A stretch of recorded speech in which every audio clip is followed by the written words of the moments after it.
29 மே 8th வரப்போகிற 29 இந்த படத்தில் title teaser Ratna it is the most fantastic title teaser I've seen in a very long time. Thank you sir.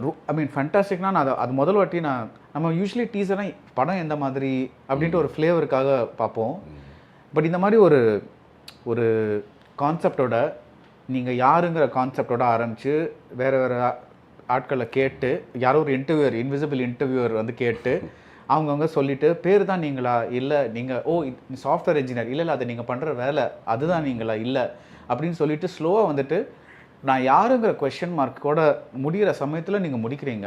I thought that was a beautiful concept. Because அந்த படம் வந்து ஒரு certain கன்ஃபியூஷனில் இருக்கிற ஒருத்தரோட மனநிலையை பிரதிபலிக்குதுன்னு நினைக்கிறேன். பட் நீங்கள் சொல்ல வேணாம். அந்த நீங்கள் யார் ரத்னா? ஆக்சுவலாக இந்த படத்துலையும் அதுக்கான தீர்வு சொல்கிற படம் இல்லை சார். அந்த சர்ச் தான் லைஃப்னு நான் நினைக்கிறேன். அதுதான் இந்த கொஸ்டின் எனக்கு வந்துச்சு. நான் ஒரு ஸ்டேஜ்லேயே கூட சொல்லிட்டேன். எனக்கு கை கொடுக்கும்போது ஒன்று லோகேஷ் நான் எப்படி இருக்கான்னு கேட்பாங்க, கேட்டதாக சொல்லுவாங்க. விஜய் நான் எப்படி இருக்கான்னு கேட்டதாக சொல்லுவாங்க. அப்போ இந்த கை வந்து தானே என்னை எப்போ கேட்பீங்கன்ற கேள்வி எனக்கு வந்ததுலேருந்து தான் அப்போ நான் யாருன்ற கேள்வி வந்துச்சு. நான் கார்த்தி சுப்ராஜ் சாரை 1 year 1.5 years முன்னாடி ஒரு முறை மீட் பண்ணும்போது நீங்கள் எதுக்காக வந்தீங்க, நீங்கள் என்னவா பார்க்க பண்ணணும்னு நினைக்கிறீங்க உங்களை அப்படின்ற கேள்வி என்னையே கேட்டார். ஒரு குட் ரைட்டர் இல்லை குட் டைரக்டர் அப்படின்னு ஆகணுன்றது உங்களோட எதை நீங்கள் நோக்கி நீங்கள் பிரதானமாக பண்ணணும்னு நினைக்கிறீங்க அப்படின்ற கேள்வி கேட்டேன். இதெல்லாம் எனக்குள்ள கேள்வியாக இருந்துச்சு. பட் இந்த ஸ்கிரிப்ட் வந்து அதுக்கு முன்னாடி நான் ஒர்க் பண்ண ஸ்கிரிப்ட் தான். என்கிட்ட இந்த ஸ்கிரிப்ட் பண்ணியிருந்தேன். பட் எனக்கு இந்த கேள்வி ரொம்ப உறுத்த ஆரம்பிக்கும் போது ஒரு நாள் நான் பஸ்ஸில் போயிட்டுருக்கும்போது என்னோடய டீம் ஏடிஸ் கிட்ட தான் நம்ம வந்து ஃபஸ்ட்டு டைட்டில் 29 போது நிறையா நம்பர்ஸில் படங்கள் இருக்குது, கன்ஃபியூஸ் ஆவாங்க. டோர் நம்பருன்றவாங்க, பஸ் நம்பருன்றவாங்க, ஜெர்சி நம்பராக கூட இருக்கலாம். நீங்கள் எப்படி போய் ஏஜ்னு எப்படி புரிய வைப்பீங்க? சத்யா வயசு 29ன்னு டைட்டில் வைக்க முடியுமா? லோகேஷ் கதையே கேட்டதும் நான் இது மாதிரி படம் பண்ண போகிறேன்னதும் ஒரே ஒரு ரிக்வெஸ்ட் தாண்டா, டைட்டில் மட்டும் மாற்றிறேன்ட்டான். ஆனால் இதில் வந்து ஒரு ரிலேட்டபிலிட்டி இருக்குது, அதை எப்படி கொண்டு போய் சேர்க்கணும்னு எனக்கு தெரில. அப்போது நான் அந்த ட்ராவல் அப்போது என்னோடய டீம் ஐடிஸ்க்கு தான் வாய்ஸ் நோட் போட்டேன். இந்த மாதிரி ஒருத்தட்டையும் கேட்கும் போது க்ளூலெஸ்ஸாக இருக்கிற ஒரு பையன் இந்த மாதிரி ஒரு ப்ரீஃப் பண்ணிட்டேன். நான் 2 days ஆச்சு போயிட்டு வர்றதுக்குள்ளே அவங்க வெறும் iPhone 16 தான் இதை போய் ஷூட் பண்ணாங்க. சும்மா ரேண்டமாக ரோட்டில் இறங்கினாங்க. ஆமாம், நீங்கள் இப்போ யூடியூப்பில் பார்க்குறதே வந்து ஃபோனில் எடுத்த டீசர் தான். இல்லை நீங்கள் ஆனால் கான்செப்ட் சொல்லிட்டீங்க அவங்கக்கிட்ட? ஆமாம், ஐடியாவே இதான்றது சொல்லிட்டோம் பிகினிங்கில்.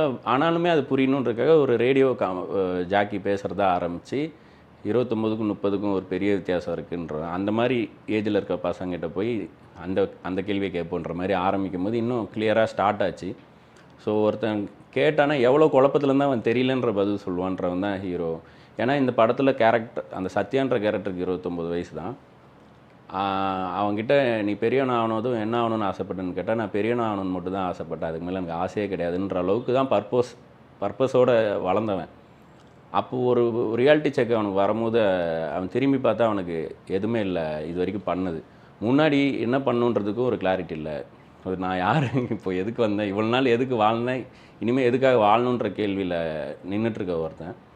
அப்போது ஏர்லி 20s இருக்க ஒரு பொண்ணு அவன் லைஃப்பில் வரும். அந்த பொண்ணு கிளியர் கட்டாக இப்போ இதை பண்ணோம் அதுக்கப்புறம் அதை பண்ணணும்னு பயங்கர ரோட் மேப்போடு இருக்கிற பொண்ணாக இருக்கும். ஸோ இவங்க 2 பேரோட ட்ராவல் 2 பேரும் எப்படி மியூச்சுவலாக இன்ஸ்பயர் பண்ணுதுன்ற மாதிரி ஒரு ஜேர்னி தான் இந்த படம். Going back to my question, நீங்கள் யார் ரத்னா? அதான் சார், அந்த கேள்விக்கு முடிஞ்ச அளவுக்கு ரிஃபைன் பண்ணி டிஃபைன் பண்ண தெரிய இடத்துக்கு போகிறோம் சார், போகணும், அவ்வளோதான். இப்போ இந்த கேள்வி எப்படி கேட்டாலும் அது ஒரு மாதிரி குசுமான கேள்வியாக தான் இருக்கும். எது சொன்னாலுமே அது வந்து இல்லை, நான் குசுமா கேட்கல, இல்லை பதில் சொல்கிறீங்களா? அந்த பதில் வந்து எப்படி பார்த்தாலும் அதுலேருந்து திரும்ப கேள்வி கேட்குற பதிலாக தான் வந்துகிட்டே இருக்கும். நம்ம யாருன்றது இப்போது நம்மளை எதிர்க்க இருக்கவங்க வந்து நம்மளை அடையாளமாக என்ன வச்சுருக்காங்களோ அதை பொறுத்து தான். நம்ம ஊருக்கார பையன்னு சொல்லுவாங்க, நம்ம ஜாதிக்கார பையன்னு சொல்லுவாங்க, நம்மலாம் ஒரே நாடு அப்படின்ற அளவுக்கு கூட ஏதோ ஒரு குரூப்பு கூட நம்மளை சேர்க்க தான் நினைப்பாங்க. அதுக்குள்ளேருந்து உன் இண்டிவிஜுவலிட்டியாக என்ன அப்படின்றத நீயே டிஃபைன் பண்ணுற அளவுக்கு நீ கண்டுபிடிச்சின்னா அதுதான் நான். இப்போதைக்கு நான் ஒரு குழுவில் தான் இருக்கேன். இப்போ நானும் அப்படி தான் இருக்கேன். மேபி அதான் சார், அந்த தேடல் தான் லைஃப் சார். அது ஏதாவது ஒரு பாயிண்டில் நம்மளால் கிராக் பண்ண முடியும்னு நினைக்கிறேன். நான் யாரு